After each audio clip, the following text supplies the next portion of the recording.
네, 여러분 안녕하십니까? 평경장입니다. 오늘 영상에서 설명드릴 부분은 비트코인이 과거와 다르게 하락하지 않는 이유에 대해서 살펴보려고 합니다. 가끔 영상 댓글을 보다 보면 하락에 대한 얘기가 나올 때가 많습니다. 하락이 발생했다거나 드디어 하락이 시작됐다거나 이런 내용들이 되겠죠. 하지만 사람들의 기억과 다르게 비트는 2년 반째 상승을 지속하고 있고요. 현실과는 좀 다른 상태라는 걸 보여주고 있죠. 그럼 이 말이 왜 나오냐? 그러니까 하락이라는 얘기, 굳이 단기 하락으로 치부를 해야 될까? 이런 얘기가 왜 나올까? 그런 얘기가 나오는 이유는 비트는 17년도부터 지금 현재까지 18년도, 21년도 사이클이라고 보는 이 패턴 동안 큰 상승이 나오면서 5배에서 6배가량을 올려놓고 그 다음에 폭락을 했기 때문입니다. 그래서 패턴이 유사하기 때문에 6배 올라가면 하락이 나오겠구나, 이런 패턴이 유사하기 때문에 우리의 뇌 구조상 흐름을 기억하고 패턴을 입력해 놓기 때문에 조금만 하락하더라도 이제 하락을 하는구나, 이런 인지적인 현상이 발생하기 때문입니다. 하지만 여기서 우리가 인정해야 되는 부분은 6배가 올라간 다음에 마땅히 하락이 나와야 되는 구간임에도 불구하고 과거 50%, 60%, 70%, 80%와 다르게 현재는 30%, 30% 이러한 작은 조정으로 하락이 마무리된다는 것을 인정하거나 인지해야 될 것 같습니다.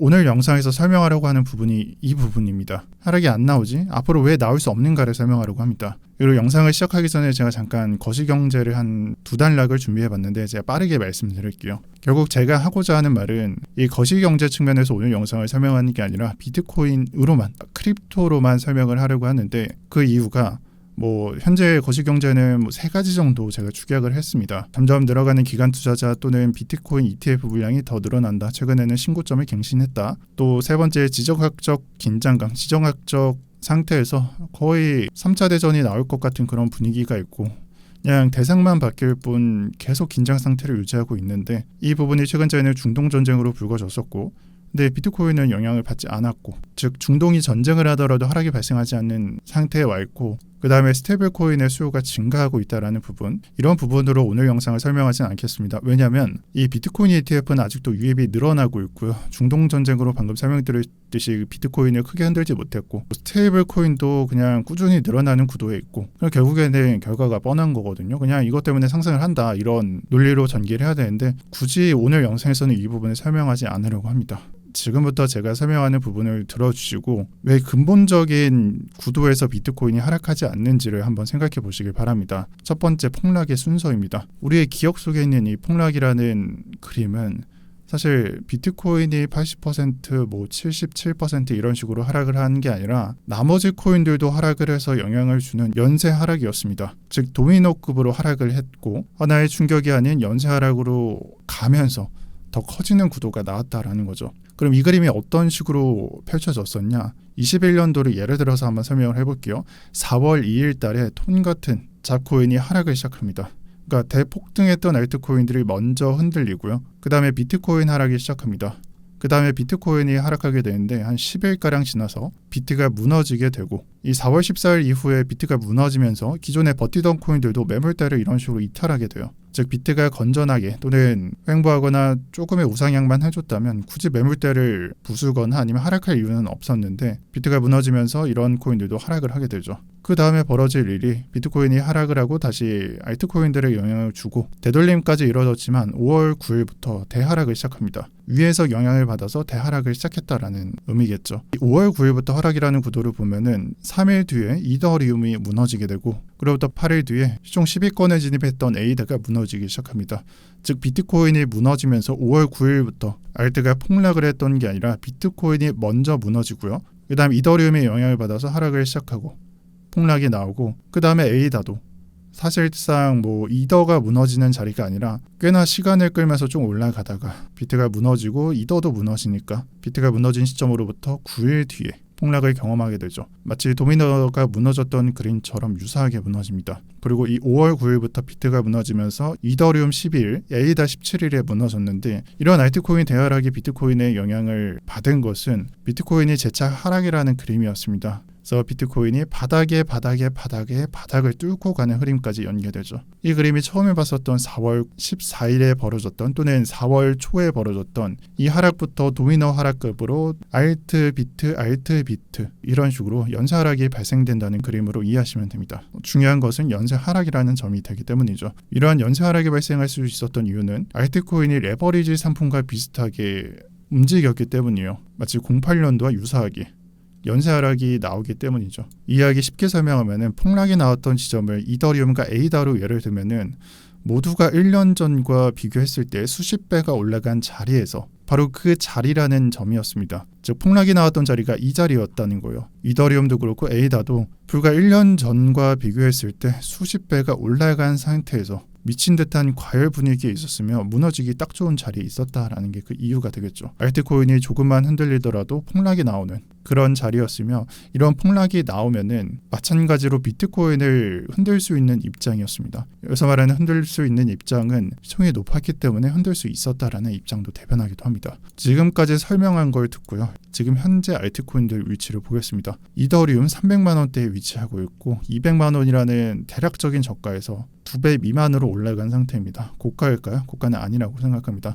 에이다 마찬가지로 고가는 저 위에 있고 지금 현재 800원대 가격을 형성하고 있습니다. 알트코인들이 이 그림과 매우 유사하고 과열은 고사하고 그냥 얼어죽기 딱 직전 그 상태에 있고요. 분위기도 마찬가지로 대다수가 알트 불장은 개소리라고 생각하고 있습니다. 바로 이 부분에 볼 수 있는 게 도미넌스라고 생각해요. 하락과 현재 알트코인들을 설명하는 게 도미넌스라고 생각합니다. 도미넌스에서는 앞으로 내려갈 것이다 이런 부분을 설명하려는 게 아니니까 18년도랑 21년도 지금 현재 위치를 봐주시기 바랍니다. 18년도 1월달과 21년도 5월달 어떤 구간일까요? 제가 위에서 설명했었던 이 무너지는 그 자리, 이 자리와 이 자리를 말합니다. 그 자리에서 도미넌스 값을 보게 되면 바닥이라고 볼 수 있는 이 40%, 이 40%에서 비트코인 폭락을 시작했었습니다. 이 부분이 어떤 걸 의미하냐? 바로 도미넌스가 바닥인 구간에서는 즉 고가로부터 내려온 이 바닥이라는 의미는 비트코인도 폭등한 상태고 알트코인도 대폭등한 상태라는 건데 이러한 폭등이 나온 이후에 연쇄 하락이 발생할 수 있는 요인이 나온다는 것을 의미합니다. 대하락을 보려면 이런 근거가 있어야 된다는 거예요. 도미넌스 바닥이라는 근거를 확보하고 대하락이라는 걸 예상해야 된다. 이러한 근거가 있기 때문에 하락이 발생하는 것이라는 설명입니다. 근데 지금 현재 도미넌스 값을 보게 되면요. 저는 이렇게 설명하고 싶어요. 근거가 부실한 상태다. 즉 하락이라는 근거가 부실하다. 논리가 부족하다라는 설명입니다. 예를 들어서 이전의 알트 하락, 여기서 나올 수 있는 알트 하락이 100이었다면 지금 현재는 20에서 30 정도밖에 안 된다라고 생각해요. 여기서 발생할 수 있는 알트 하락은 20에서 30도 좀 크게 준 거고 한 10에서 20이라고 생각합니다. 사실상 이 정도면요. 도미노 파산이 불가능한 구도라고 저는 생각을 하고요. 이렇게 볼 수밖에 없는 이유는 확실히 보여줬던 구간이 있기 때문입니다. 바로 최근 올해 1분기에 나왔던 비트코인 하락이 그렇습니다. 알트코인 하락이 크게 발생했음에도 불구하고 비트는 이전과 같은 하락을 발생시키지 않았습니다. 이전과 같은 상태, 도미넌스가 바닥에서 알트가 무너졌더라면 이 하락은 30%에서 끝나는 게 아니라 40%, 50% 또는 60%까지 하락했을 겁니다. 하지만 24년도와 마찬가지로 올해 알트코인이 내려가는 자리에서 비트코인은 30%밖에 하락하지 못합니다. 이 못합니다라는 문구에 주목할 필요가 있습니다. 왜냐하면 이게 연쇄 하락이 발생하지 않았기 때문에 나타나는 결과값이기 때문이죠. 또는 발생을 했더라도 여파가 크지 않았기 때문에 나오는 결과값입니다. 그래서 결론 부분을 말씀드릴게요. 사람들은 비트가 올해부터 25년도부터 좀 달라졌다, 이 부분부터 달라졌다라고 얘기를 하는데 제가 봤을 때는 24년도 이 고점을 횡보한 구간부터 기존의 패턴들을 무시하고 아예 새로운 패턴을 만들어가고 있는 것 같습니다. 그리고 아마 24년도, 25년도, 26년도에도 전혀 보지 못한 패턴을 만들 것 같습니다.